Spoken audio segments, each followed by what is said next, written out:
Hi everyone, I'm Zilla Blitz and welcome. Today we're going to take a look at the new game Onoda, published by Salt and Pepper Games and designed by Francisco Gradaille.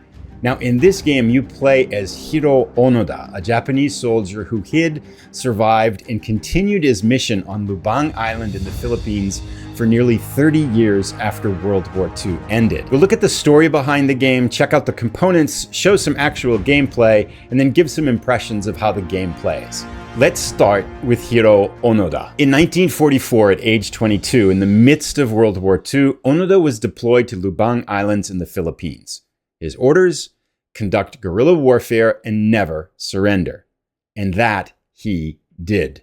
Refusing to believe Japan had surrendered in 1945, Onoda continued his mission and survived in the jungle for 30 years. For part of that time, he had fellow soldiers with him. However, by the early 1970s, Onoda was the last remaining member of his group, with the others either surrendering or killed in skirmishes. Numerous efforts tried to convince Onoda that the war was over, but he dismissed all of them as enemy propaganda, and it wasn't until 1974 when his former commanding officer traveled to the island and formally relieved him of duties that Onoda finally surrendered. While hailed as a hero for loyalty to country and mission, his actions have also sparked controversy, as he was reportedly involved in the deaths of around 30 Filipino villagers over his years in hiding. Let's take a look at the components in this game that lets you play the life of Hiroo Onoda. So here's a component overview of the game before we jump in and take a detailed look. On the right-hand side, you'll notice we have a duplicate rulebook, duplicate deck of event cards, and then a duplicate deck of mission cards, as well as duplicates of the promo cards. These are the Spanish versions. The Spanish and English version of the game is both included in the same box. I'm going to focus now on the English components. Let's do a quick overview of the arc of gameplay. This is a solitaire game designed for one player, so its solitaire rating would be a 10 out of 10. Gameplay is designed to take about a half an hour, so not a long game at all. The historical length of this gameplay, however, is long, 30 years. There are 6 5-year turns to make up the 3 decades that Onoda survived and lasted on Lubang Island before surrendering. Onoda comes with a 32-page rulebook. However, the back 6 pages or so are a detailed example of play. There are some frequently asked questions in a historical variant, so the real bulk of the rules consists of 22 pages. However, it's also important to note that as we look at these are loaded with graphics and examples. The rules are very clear and easy to understand. I'm going to give this game a complexity rating of 2 out of 10, so not a very challenging game to learn or execute. The game comes with a bunch of wooden tokens, this big pile of alarm markers, Onoda himself, his mission marker, we've got a health marker, a paranoia marker, an honor marker, the game round or the game turn marker essentially, and then 7 object tokens. The game also comes with 2 very simple counter sheets. These are our resolution and resource tokens. Here are Onoda's companions, and all of these are printed on both sides to represent different game states. And then we have 6 object tokens down here. We also have the backpack board where Onoda is going to be carrying his various items. The game also comes with lots of cards. These are 8 of the 52 event cards, and these again are both in English and Spanish inside the box. These represent actual historical events that happened to Onoda while he was on the island for 3 decades, presenting both opportunity and danger. The mission deck is another smaller deck of cards that consists of 12 different missions that can occur in the game. Again, these exist both in English and in Spanish. We also have some promo cards, 2 what-if variant mission cards, and then 2 mission cards based on a Spanish podcast that had some influence in the design of the game. And second to last, a draw bag. Lastly, our game board. This is a 15-inch by 15-inch mounted map of Lubang Island with the various areas designated that Onoda is going to be moving around in and conducting missions, and the other game track items that exist around the edge of it. We'll see more on this as we dig into gameplay. Let's jump in now and take a look at some gameplay. I've got a game set up here that is halfway complete. Onoda and his followers have completed the first 3 turns as designated on this time record track down the bottom of the map. So they've just finished the year 1959. We're going to head now into the 4th of 6 rounds of turns, heading into the years 1960 to 1964. So Onoda hoping to survive for 2 decades on the island. Now, We'll take a look at the map here and we'll talk about what's here, but we can see we've got our 7 areas on the map: Lubang, Tilik, 500, Binakas, the camp, which is Onoda's kind of camp area where he and his followers, or any followers he has with him, might be living. That's their base, Loak, and then Ago. Now, in the camp here, we'll also notice there's this area. We've got 3 followers with us. This is good because Onoda isn't alone. He has people that can help him with missions and things. It's also bad because all of these 3 guys eat a lot of food. And that's really been the theme of this Onoda's life, if you would. And interestingly enough, in the previous game that I just played, these 2 guys that he starts the game with, Shimada and Kozuka, basically died early on. Akatsu showed up a little bit later, but then immediately ran away. So the previous Onoda spent almost the entire time on the island by himself, whereas this Onoda, having a completely different experience, now has 4 people in the group. So every game I'm getting a sense is going to play quite differently. And this is actually a big problem because getting each one of these characters requires 2 provisions of food per round to be fed. And Onoda requires 2 provisions of food as well, meaning that we have to get 8 food in each turn in order to be able to feed everybody well enough. If we don't, for every one that we're short, Onoda loses a health. And up here we can see his health track. It started at 10. This is the big theme right now, is starvation, malnutrition, and death for this Onoda because he's already down to health of only 5. How this happened was, in trying to get enough food to feed everybody, they ran into a lot of problems about 5-10 years ago, and his overall health has deteriorated substantially, from which he has not been able to recover. So our mission in these 5 years really is largely going to be centered on finding enough food to feed this group of 4. Honestly, it would be really helpful if one of these guys ran away or got killed or something. I hate to say that, and I'm really glad I have friends for Onoda, but they're problematic because this is a ton of food to have to be able to find. But we're getting ahead of ourselves. We'll talk about food more as we get into it. Let's talk a little bit more about the island.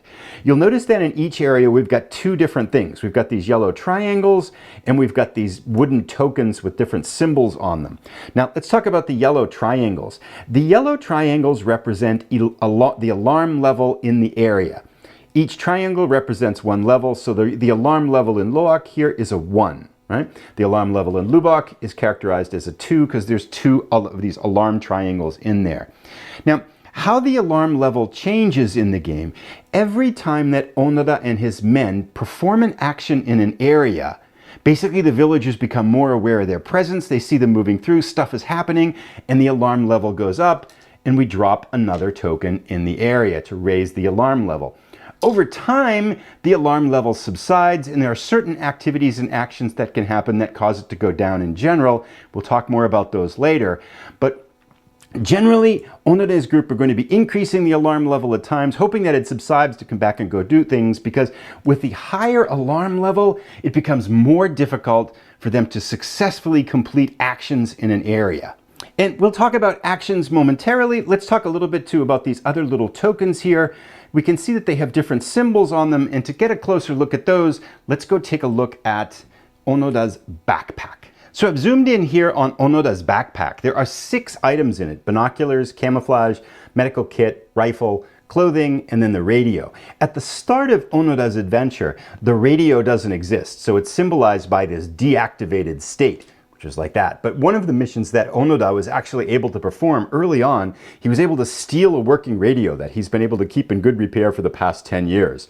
Now, certain activities and actions and missions that Onoda and his men will partake in will require them to deactivate or use up this. So we can see that camouflage, it's kind of in disrepair. It's been used to perform a mission early on. They actually had to use it to steal the radio. So this is in disrepair, kind of a deactivated state. Likewise, every one of these has an active and a deactivated state. So on the whole, Onoda's gear is in really good shape right now. The rifle's working, his clothing is in good order, medical kit is full, got binoculars. The only thing that's not working, that we can't use right now, is the camouflage. We'd have to fix it in order to be able to use it. So that's a picture of where Onoda's backpack is right now. Now let's go back to the map, talk about the tokens, and talk about how we fix things. We'll notice that in each area, these wooden tokens have symbols on them representing items in Onoda's backpack. And we'll notice that down here in Loak is the token for the camouflage. This means that this area is where Onoda can move and then attempt to repair his camouflage. We'll talk about how that works momentarily, but Onoda would basically have to move to Loak, try to repair his camouflage. If he succeeds at that, we can reactivate it on the backpack. Now, before we jump in and take a look at the actions in a turn, let's talk about the parameters that we're measuring, and there are 3 of them. This is done on this track up here, which starts at 0 and goes up to 10. The first one that we've talked about a little bit is health, represented by this heart and red token. It starts at 10. It goes down to 0, game over, you're dead if it's at 0. We can see that Onoda has struggled here. He's at 5 right now, had trouble with raids, got lots of problems about 5-10 years ago, and his overall health has deteriorated. This black token with the eye on it symbolizes paranoia. It starts at 0, which is good. It goes up to 10, which is insanity, game over, this is bad. So that we can see right now that although Onoda is not doing all that well physically, mentally, he's got his act together. His paranoia level is only at level 1. The third token we're tracking here is this rising sun symbol, which dictates honor. Now, each turn, Onoda's going to get a chance, an opportunity to perform one mission. And if he performs that mission successfully, he gets a point on this honor track, and these are worth victory points, 10 victory points each at the end of the game. So we can see right now that Onoda's only completed 1 of the potentially 3 missions that he could have done so far in this life. We are almost ready to start this next 5-year segment of Onoda's life, but let's just talk about the structure of a turn before we do. Basically, what's going to happen is that Onoda is going to perform an unlimited amount of actions, and the actions are going to be one of these 4 things: move, raid, repair, or conduct his mission. Now, movement's the simplest. All you do is move to an adjacent area, and because he's moving through the area, you have to add an element of alarm to raise the general alarm in that area. That's the simplest action he can do. The other 3 actions, raid is in a particular area you're in, you're going to try to get some food. We'll see how that works shortly. The second one is repair. We talked about that. You go to an area where you can repair that particular item and you repair it, try to repair it. And then the last thing is you're going to go to the area where the mission can be for that turn and try to conduct the mission, which is always optional. So that's going to happen, and it's going to involve some risks. We'll see how those work shortly. However, with these 3 actions, raid, repair, and conduct a mission, after you perform them, you also have to draw an event card and do what it says on the event card. Some of the event cards are pretty good. A lot of them aren't so good. So that's basically the progress that we're going to do. And again, you can perform these actions as much as you want, but each one of these 4 actions raises the alarm in the area, making it harder to do subsequent actions, as we shall see. With all that being said, we now know enough to start this next 5-year segment of Onoda's life.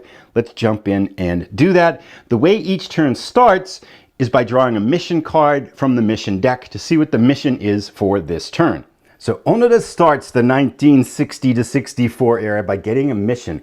Let's see what we get. Now, some of these are related to food. It would be really cool if we got the one for stealing an ox, and we do not. We get electricity. Let's take a closer look. So here we have the parameter. Here we have a description of the mission, electricity.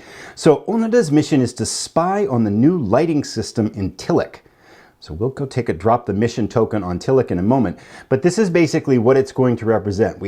This symbol here is for an alarm check, so we have to successfully complete an alarm check, and we have to deactivate our active binoculars. Now, our binoculars are currently in working order, so we've taken care of that. We can deactivate them when we get there.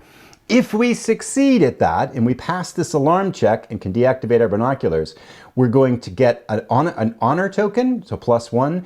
We're also going to reduce the alarm in Tilak by 1, and we're going to reduce the alarm in adjacent regions by 1 as well. This is a pretty good mission. It doesn't feature food, but we might want to consider doing that one. Let's go now. If we fail, oh, by the way, if we fail, we increase paranoia by 1, and we lose 1 health, and we increase the alarm in the area of Tilak by 1 more as well. So let's go drop the mission token on Tilak, and we now know what our mission is for this turn.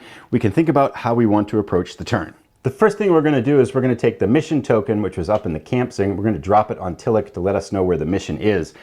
Now, I actually kind of like the idea of going in there and performing this mission, and I'll tell you why. Because it reduces, if we successfully can map the electricity plant, we're going to reduce the alarm in Lubang 500, the camp, as well as Loak, and that will help us search for food more effectively in those regions.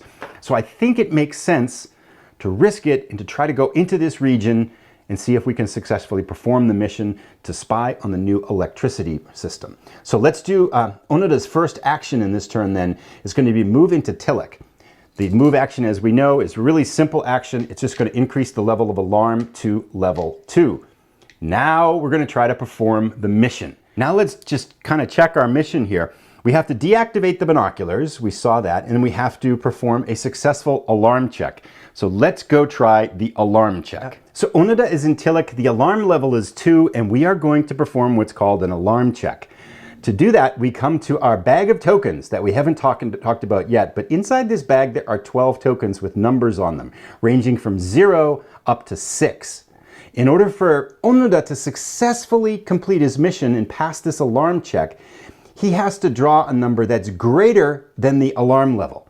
The alarm level is 2. We have to pull out a 3, 4, 5, or 6 from this bag. Now the odds are, with the way the numbers work, there are 7 tokens in this bag at the beginning of the turn that have numbers greater than 2. So we have roughly a 7 out of 12 chance to be able to successfully complete this mission. A little bit risky here. I'm going to go off camera. I'm going to pull one of these out. Hopefully it's good. Let's see what we get. Onoda has a 3. Most excellent. So Onoda successfully completes the mission. This is wonderful. So he gets an honor point. Let's go do that. Up on the honor track, he's up to honor 2. That's worth another 10 victory points. That is fantastic. We also noticed that successfully completing the mission reduces the alarm level in Tillich, and it reduces the alarm level in all the adjacent areas. Lubang 500 is adjacent, the camp is adjacent, and Loak is adjacent. This is fantastic. This is going to make finding food probably quite a bit easier. Now, this 3 that we've pulled off here goes over here on this plate right here. It's going to stay here until the end of this particular action is complete. But we've completed the mission in Tillich. However, when you execute a mission, when you try a mission, you also have to draw an event card. The mission element is now done, but we need to draw the event card. Here is our event card. Some of these are good, some of these are bad. We'll talk about what they come up with, but let's see what we get for our first one. Hoping for something. Now, actually, if one of our companions died, that wouldn't be bad either. Oh, this is not good. Okay. So, Tanejiro Onoda. Down below, we get a little description. Hiroo is Onoda's first name, finds a poem written by his father. So this is going to increase his stress. He's thinking about going home. It's going to increase his level of paranoia. And it says, every time you earn paranoia, you earn 1 more paranoia. And this little calendar icon here means this is a round event. So this stays in effect for the entire round. This is bad because if we fail an alarm check in this turn, our paranoia is going to go up, means it would go up by double. Okay, now the other thing is we can also have the option at any point in the turn, as long as it's not like the middle of the effect, to throw this event out of the turn by increasing our paranoia by 1 automatically. I'm tempted to do that because I think we're going to get more paranoia in this turn by the way we're going to fail some alarm checks. We'll talk about why in a moment. But for the moment, I'm just going to put this off to the side and we'll think about it before we have to do our next alarm check. We've moved into the area, we've completed our mission. We have to take back now these tokens and put this one back in the bag. The ones on the plate go back in the bag. And the last thing we need to do, because we did that action in Tillich, we have to add 1 to the alarm level. So the alarm level in Tillich is 2. However, we've reduced the alarm levels in all of the surrounding areas, which is very, very good. Now, our problem is food, right? Down here, the level of alarm in Loak is a 0. So we're going to move over to Loak now with Onoda. We're going to add a level of alarm here. And now we're going to start to look for food. Our mission actually is done. We might as well move this back into the camp. So that's completed and out of action for the turn. We're in Loak. We're going to look for food. To complete food, we have to pass an alarm check. I'm going to bring this back in to talk about failing alarm checks with like raids and with repair actions. We're going to do an alarm check with alarm level 1 in Loak. The odds are we're going to succeed, but if we fail, we have to see what the consequences are. For the first 3 turns, if you fail, you lose 1 health. For the subsequent 3 turns, for the last 3 turns, if we fail this alarm check in raiding for food, we don't lose health. The symbol here is paranoia. Our paranoia goes up. And with this round event in effect, if our paranoia goes up because we fail this raid, it's going to go up by even 1 more. That's bad. So I'm not going to take the risk because we're going to be raiding for food a lot in this turn. Before we do this raid, I'm going to pay the 1 paranoia, increase our paranoia to discard this card and get it out of action. So we're basically like throwing away the poem from our brother and just by a father and getting rid of it. So let's go up and increase Onoda's paranoia by 1. All right, so Onoda's paranoia is up to level 2. Lastly, there is one special thing that happens if the health, if these cross. If the paranoia gets higher than the health gets lower than the paranoia, there's a one-time check for kind of a mental breakdown that ends the game as well. So we're actually getting kind of close to that too, something to be aware of. But we're going to raid here. The alarm level is 1, so we need to pull a token out of the bag here that is greater than a 1. There are 3 in here that are 1s or 0s. So odds are 75% we succeed. This is where we struggled 5 years ago. Nice, we get a 2, so we succeed. Now, let's talk about what happens. We're going to pull another token out of the bag here because we successfully raided, and we're going to use the value that's on the other side. This number has a 3 on it. The value that's on the other side is 2. That means we have 2 rice provisions, and they go up in the camp. Now, we need 8. So we've got 2. One of us can eat. Shimada has some food, but we still need 6 more. Also, because we raided, we need to perform an event. Substitute doctor. Okay, so we could deactivate the medical kit, or if our health is greater than our paranoia, which it is, we could increase the paranoia by 1. This is an easy choice. We're going to deactivate the medical kit because I don't want to lose or increase. We want to try to keep as much health and our paranoia level as low as we can. We got a lot of troubles with that. We're so close to having the streams cross there. So we're going to go over and deactivate the medical kit. Hiroo's backpack, we're going to deactivate the medical kit. That's not necessarily the best, but it is what it is. And this, we can see, is the second type of event, which is an immediate event. It happens right away. This is basically when they get sick, they take care of each other. So someone got sick, and we had to use the medical kit to help get him back to health. Now that we're done with the raid, we're done with the event, we're going to take our token, put it back in the bag, and then we come back to Loak and we add 1 to the alarm level, giving it an alarm of 2. Now down here, Ago, there is no activity, no alarm going on, so this is going to be a good place to go to try to raid for food. We're going to move into Ago, which immediately increases the alarm level as we move through it. The alarm is 1, and we are going to raid again because we still need 6 more food unless someone dies or runs away. So picking another token out, we get, this is bad. We get a 1. It's equal to the alarm level. We fail. So Onoda failed his alarm check. We know that because this is on the paranoia level for the last turns, paranoia goes up. Onoda's mental health starting to crack. It's now at 3. Even worse, we don't get any food. And regardless of the success or failure, we have to pick an event. Past lives. So they tell stories around the light of the fire. This is a round event. This is actually pretty good. Every time you deactivate a companion, so if we need to use them to help with an action, we gain a food and we lose 1 paranoia. This would be really, really good. So we want to keep this one in effect because that will help us out. It could get us some food and all kinds of things. We have to put this token back into the bag, and then we increase the alarm level in this area by 1, putting it at 2. We could try to repair the binoculars, but I think we really need to prioritize food. I don't want more things to go sideways, so we're not going to worry about repairing the binoculars right now.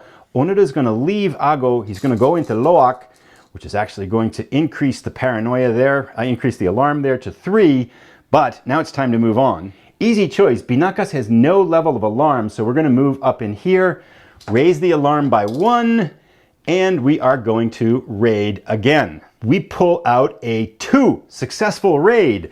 Let's see what we get for food. Some of the food, the rice icons here range from a 1 to a 3. Let's see what we get for this one. we got another 2. So we have 4 of the 8 food that we need. Let's go perform our event. Flipping over the event card. Ah, okay. So this type of event means this is one you can hold and play when you want to. This is repeat 1 check, so we can use it to redo a check if we don't like it, or discard a round card, so we could discard that past lives if we want, or we could activate the clothing and the camouflage. So this is a pretty good one. We're going to hold this one.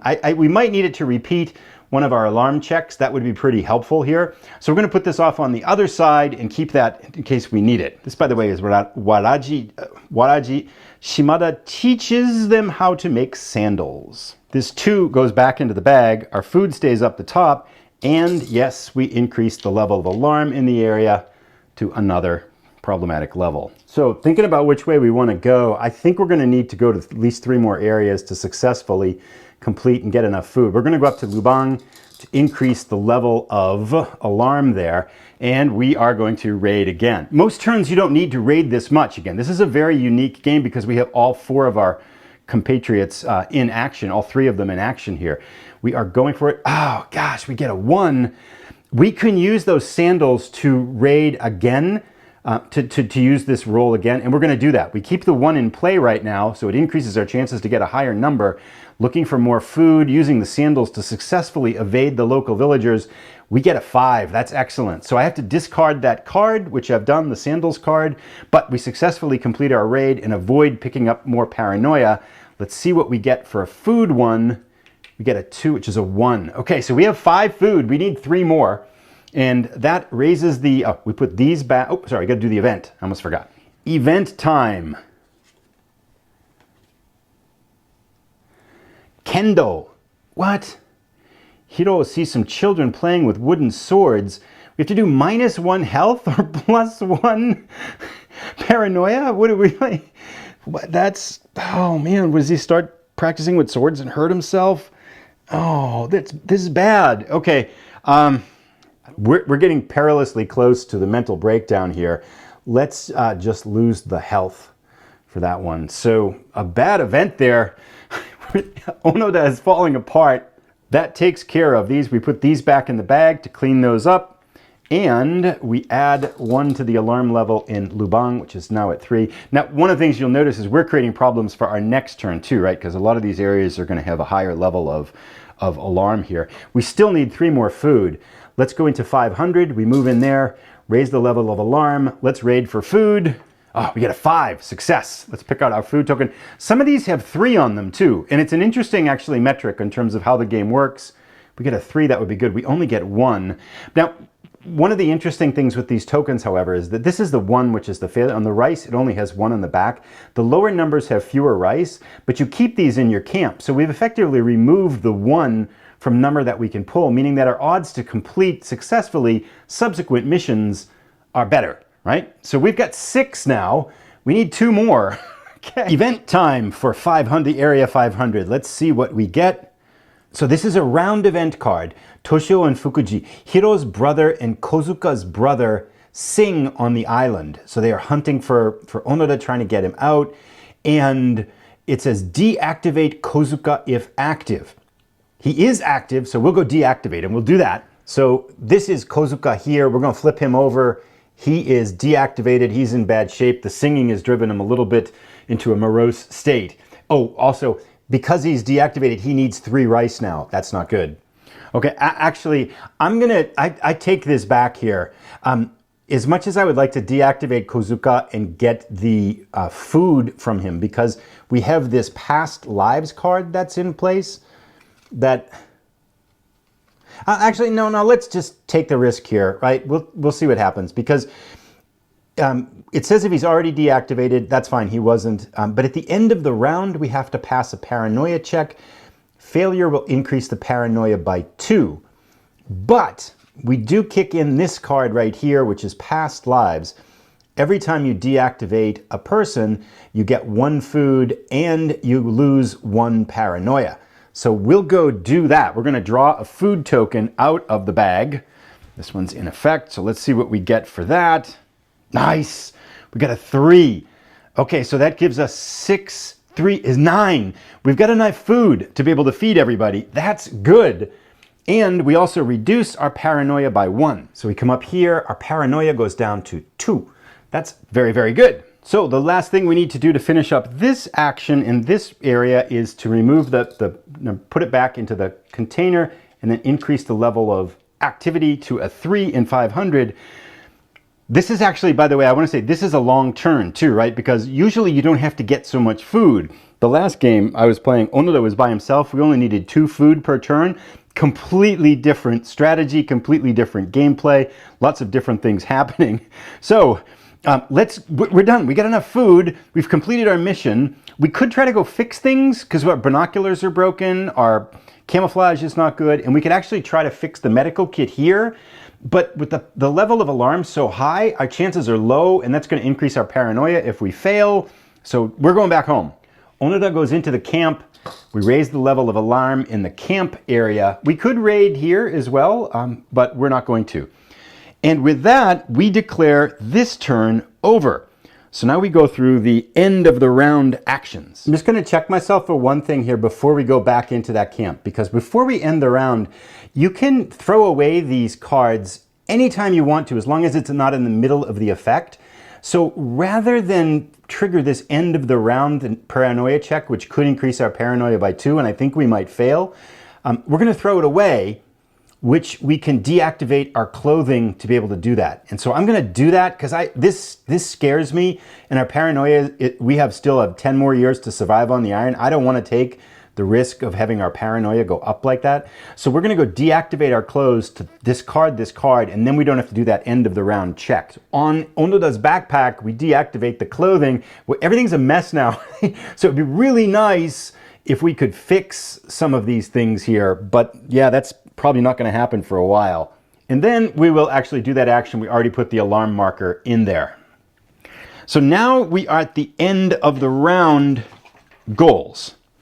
And so let's go through the end of the round process here. So the first thing that happens at the end of the alarm is that the alarm level on the island dissipates. Every area loses 1 alarm token. So taking all the alarm tokens off, still none of them are at 0. The next turn is going to be really, really hard. The next thing we have to do is feed everybody. The 2 active companions need 2 rice.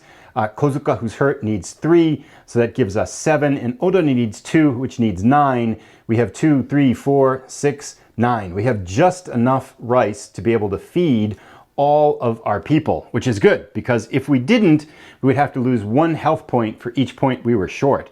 If we had extra, you can take an extra rice token and reduce in each area the alarm by 1. So if we had 1 extra rice token, we could pick 1 area and reduce the alarm for it. So it's nice to have extra, but we have so many people, it's just really hard for us to do this. This is a tough situation to be in with so many people.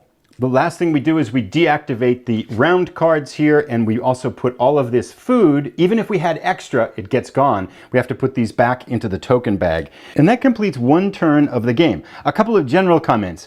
This is the most extreme game I've played because I've never had 3 companions all active at the same time, which really dictates longer turns, right? We had to go through a lot of areas looking for food. Oftentimes turns might only be 2 or 3 areas, and then you're like, no, I'm done, I'm good, we completed our mission, we've got enough food, we're good to go. We don't do that. So this was very much a longer turn than average. It was also very much a one-dimensional turn, because often I'm trying to repair things, but I didn't really think we had the luxury to be able to try to repair things in this turn. We did complete the mission. Sometimes you don't do that. So every turn and every game feels quite a bit different. But this basically now would be a lather, rinse, repeat, and we're going to try to do this for 2 more turns. I will say things are not looking good for Onoda right now. Health is down to 4, paranoia is at 2. Yeah, and we have so many people to feed, and there's so much alarm in the area. I suspect the next 5 years are probably going to be the end of Onoda, but that is a story yet to be told. Last thing to mention before we talk about some impressions of the game is just to talk a little bit about how victory works. There is a victory point track, and the more victory points you get, the better you did. 91 to 130 is a positive historical result for honor points for Onoda. And the way it works is you get 10 points for each health that you have, so this would be 40. You lose 10 for each paranoia level. You have minus 20 would be 20. You get 10 for your honor, for each honor, so that would be back up to 40 points we would have. Each active companion gets you 10 points, so we would have 60 points. He's deactivated, so it doesn't count. We'd be at 60. Then for each activated item you get 5 points, so we would be at 70 points if the game ended right here, and that would be a very mediocre, kind of a neutral result. But things tend to deteriorate over time. I think this version of Onoda's life will probably not end very well unless our luck turns considerably. But these guys can die and they can leave. There's a lot of stuff that can still happen. So there's still a lot of story left to be told here. I want to offer some impressions on gameplay. This is my 4th game right now. Let's talk about things that I really like. I like how quickly this plays. You can play it in a half an hour. This, again, that we saw was a longer turn, but once you get down the system, you can play it in about a half an hour. I like the level of thinking. You're constantly trying to balance that risk and reward with how much you explore, what you do, what you're trying to prioritize. I love the events and the variety of events and the challenges they throw at you. I also love the narrative that this game spins and the variety of narratives that it gives you. Every game that I've played so far has been very, very different in terms of what I have to lean into, what I have to do, what happens. And in my mind's eye, I can see this life of Onoda kind of unfolding as you go through. I mean, they struggled, they stole a radio, they've actually mapped the electricity plant, they've had some success with missions, and there's 4 of them here, right? In Onoda's previous life, he was all alone. They all play out differently. Things go sideways, the way things go backwards. We've had the companions fight against each other, and one of them have killed one of the other ones. So, like, all kinds of stuff happens, and it just creates this really fun narrative. I also will say that Onoda is not... Onoda's lifestyle is, there's some controversy involved in it, right? Because you have this heroic element of a soldier conducting a mission with unwavering determination, and yet you also have the controversy involved of the fact that, in Onoda's life in 30 years on the island, he was connected, he and his companions were connected to potentially as many as 30 Filipinos dying. And so there is a controversy here. I like how the game portrays both sides of this and lets you as the player contemplate and form your own opinions and kind of think about these actions. I like the way the game challenges me to think about my conceptions of honor and duty, as well as accountability, and how and whether you believe information. There is so much to talk about in this game, and I like how this game bravely steps into this space and presents it in a balanced way that puts that thinking and reflection onto the player. Kudos for that. I really appreciate that. Other things to talk about with the game. I like the level of strategy. There is, without a doubt, there is luck involved, right? The previous game I played, I actually would have had a pretty good score, except one final check went completely sideways and it created like a 30 or 40 victory point swing for me. So there is luck in here that's going to influence how things go. The game can throw you down, and the game can give you some pretty good circumstances that are going to lift you up. But still within that, you've got this balance between luck and strategy and thinking. I love the way these tokens pull out, so that if you get less food, you're pulling those tokens out of the bag to increase your chances so you can be more risky if you only get smaller amounts of rice early in the turn. So thinking about those percentages and odds and tilting them in your favor, and how it works with the draw bag here. Even if you get a number in the same turn when they're all on the plate, you can think, okay, I can go further on this turn because I've got the low numbers, I've already pulled them. So you can do quite a few things in here to kind of think about that math and tilt things in your favor and take advantage when the numbers should work to your favor. So there is a good amount of strategy in here in terms of whether you're trying to repair things, raiding for food. Do you do the mission or not do the mission? Do you hold on to those cards? When do you play the cards that you're holding? What do you do with the round cards? Do you take a hit or take a risk that you're going to get more damage later? As we saw with that, the paranoia, we could have taken 2, but we decided just to get rid of it by deactivating our clothing. So there's a good decision space in this game that I think has been really interesting for me to play. Combined with that, with the fact that it takes up a small amount of space and it plays really fast, I feel like you get this entire story and you get engaged in decision making, and it only takes a half an hour. It's not hard to learn. So yeah, this is really fun. I really like everything this game is trying to do, and I love the element of history that this game bravely steps into. So big thumbs up for me for Onoda. I know it's becoming available in November. I'll put links down in the description as they become available to me. Be happy to answer any questions that you might have, and I hope you've enjoyed this video. Thanks for watching, everybody. Take care.